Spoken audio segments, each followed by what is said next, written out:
ایرو بینرنجا دادگاه سوجان چارمین لشامه بریارا بداروکرنه در حق وسیم الاسد دادا. دادگاه دست نشان کرد که ویج بر پیک آنها سوجن کشتن، اشکنجه کرن، رواندن، سوجن لدیجی مروواهی و سوجن شر بریارا هان دایه. لگور بریارا دادگاه و همو ملک و پرین گریدای وسیم الاسد جی جهلا خزینه گشتی و ورن دست سر کرن. دادور فخر الدین العریان ده رونشتنه ده دیار کرد که دل پرسینان و بدلیلان هاتی اثبات کرن که وسیم الاسد کومن چکدار با آوایی که نفرمی آوا کرنه.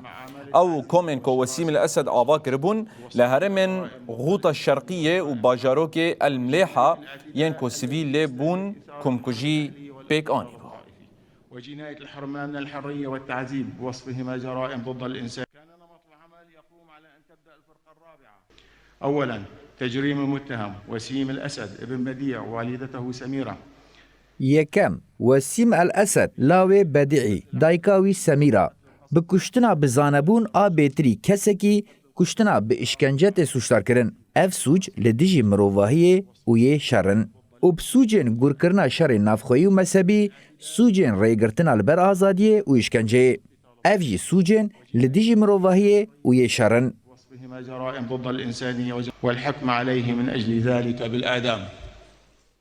جبوه که حکم بدار وکرنه لیتی برین.